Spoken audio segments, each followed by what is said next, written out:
In the name of Allah, the most gracious and the most merciful. आज हम पढ़ेंगे philosophical concepts के बारे में। फिलोसफी के बारे में हर कोई कुछ ना कुछ ज़रूर जानता है, लेकिन उसके कुछ फिलोसॉफिकल कॉन्सेप्ट्स है जिसके बारे में हमें जानना बहुत ज़रूरी है। जैसे कि हमारे पास आइडियलिज्म हो गया, जैसे कि रियलिज्म हो गए, जैसे रैशनलिज्म, एम्पिरिसिज्म, प्रैग्मेटिज्म। तो इस तरह के आइडियाज़ अक्सर हमारे माइंड्स में आते रहते हैं और जब हम रीडिंग करते किताब पढ़ते तो ये आइडियाज़ हमारे सामने आते हैं। तो आज हम इसको डिस्कस करेंगे कि बेसिकली कॉन्सेप्ट्स क्या होते हैं और इसको हम कैसे डिस्क्राइब करेंगे। तो सबसे पहले हम देखेंगे आइडियलिज्म के बारे में, ठीक है। अच्छा, आइडियलिज्म एक स्कूल ऑफ थॉट है एंटोलॉजी का और मेटाफिजिक्स का, जो स्टडी है एग्जिस्टेंस की, बीइंग की। फॉर एग्जांपल मेरे हाथ में ये पेन है, तो ये पेन जो है ये बीइंग मतलब एग्जिस्टेंस ना, तो इसकी एग्जिस्टेंस के बारे में हम स्टडी करेंगे कि ये फॉर एग्जांपल कहाँ से आया, कैसे आया, पहले आइडिया थी या पहले फॉर एग्जांपल कोई रियलिटी थी, उसके बाद हमारे माइंड ने परसेप्ट किया। तो ये हमारे पास बेसिकली किसी भी रियलिटी तक पहुंचने के लिए आपके पास एक डायरेक्शन होती है। अब आइडियलिज्म हो गया, रियलिज्म हो गया, हमारे पास रैशनलिज्म, एम्पिरिसिज्म, ये सारे कॉन्सेप्ट्स हैं और ये कॉन्सेप्ट जो होते हैं ना, ये रियलिटी की तरफ डायरेक्ट करते हैं। मतलब रियलिटी को अचीव करने के लिए, फंडामेंटल एब्सोल्यूट फ्रीडम तक पहुंचने के लिए ये चीज़ें हमारे हेल्प आउट करती है, ये कॉन्सेप्ट्स। तो ये आइडियलिज्म भी, चूंकि ये भी रियलिटी तक जाने की कोशिश करता है, लेकिन उसका रास्ता डायरेक्शन डिफरेंट है। रियलिज्म भी ऐसे ही है, रियलिटी तक जाने की कोशिश कर रहा है लेकिन डायरेक्शन डिफरेंट है। अब सम सॉर्ट ऑफ पर्पस ये सब किसी एक जैसे ही होते हैं। तो आइडियलिज्म को हम देखेंगे कि ये कहते हैं कि बेसिकली आइडिया जो होता है ना, ये पहले आया होता है। फॉर एग्जांपल मेरे माइंड में ये आया कि यार कोई ऐसी चीज होनी चाहिए जिसके ऊपर बंदा लिखे, या कोई ऐसी चीज होनी चाहिए जो लिखाई के काम आ जाए।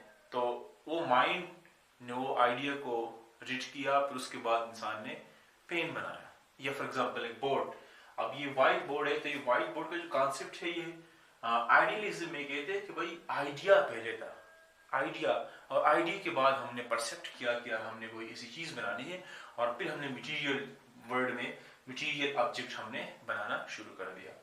तो यहाँ पे कहते हैं कि बेसिकली आइडियलिज्म जो है ये रियलिटी पे क्वेश्चन करते हैं। मतलब रियलिटी तक पहुंचने के लिए, जैसे फिलोसफर भी ऐसे ही करते थे, सोक्रेटिस भी ऐसे ही करता था, रियलिटी तक पहुंचने के लिए, किसी एब्सोल्यूट डिफिनीशन तक पहुंचने के लिए, जैसे जस्टिस के डिफिनीशन तक पहुंचने के लिए क्वेश्चन करता था। तो ये कहते हैं कि थॉट्स जो होते हैं ना और आइडियाज, अब हेगल भी है, हेगल अपनी किताब द फिनोमेनोलॉजी में कहते हैं, गरीस उसको नाम देते, माइंड के नाम देते हैं। ये भाई बहुत इंपॉर्टेंट है। मटेरियल वर्ड जो है ना, जैसे ये पेन हो गया, जैसे ये बोट हो गया, जैसे मैं फॉर एग्जांपल, तो ये सारे डिपेंडेंट है आइडियाज पे। आइडिया अगर नहीं है तो इन चीजों की कोई जरूरत नहीं है, ये हमारे माइंड परसेप्ट करता है, ठीक है। मतलब पहले आइडिया था, फिर उसके बाद कोई चीज वजूद में आई है। अब इससे कुछ प्रोपोनेंट्स जैसे प्लेटो, जैसे इमैनुअल कांट, जैसे बार्कले, जैसे हेगल। तो Plato for example theory of forms देता है, आइडियलिस्ट थे इसीलिए हम उसको कहते हैं प्लेटो। और चूंकि उसने स्टेट भी ऐसे ही दिया था कि उसको हम कहते हैं कि आइडियल स्टेट था प्लेटो का। तो थ्योरी ऑफ फॉर्म्स में कहते हैं कि भाई जो ट्रू रियलिटी है इस वर्ड के बिहाइंड जो इम्परफेक्शन वर्ड है। अब सोसाइटी भी कहते हैं कि सोसाइटी भी इम्परफेक्ट है, उसको परफेक्ट बनने की कोशिश कर रहे हैं, इसीलिए वो आइडियल स्टेट दे रहा है। तो ये कहते हैं कि भाई पहले आइडिया था, इम्परफेक्ट वर्ड के बिहाइंड एक आइडिया था। सिमिलरली इमैनुअल कांट जो है ना, ये मेंटल कैटेगरीज की बात कर रहे हैं कि भाई जो मेंटल कैटेगरीज है ये परसेप्शन को माइंड बिल्ड करती है, परसेप्शन को बनाती है, और वही फिर बाद में रियलिटी बनती है। जो बार्कले भी सम सॉर्ट ऑफ मोरलेस यही कहते हैं कि ऐसे परसीपी कि रियलिटी जो है ये डिपेंडेंट है अपॉन मेंटल परसेप्शन। और हेगल की जहाँ तक बात है, तो हेगल को हम वैसे भी जानते हैं डायलेक्टिक रीजनिंग की वजह से। तो वो कहते हैं कि भाई एब्सोल्यूट आइडियलिज्म है, मतलब मींस रियलिटी जो है ये एक डायनेमिक प्रोसेस है डायलेक्टिकल डेवलपमेंट का।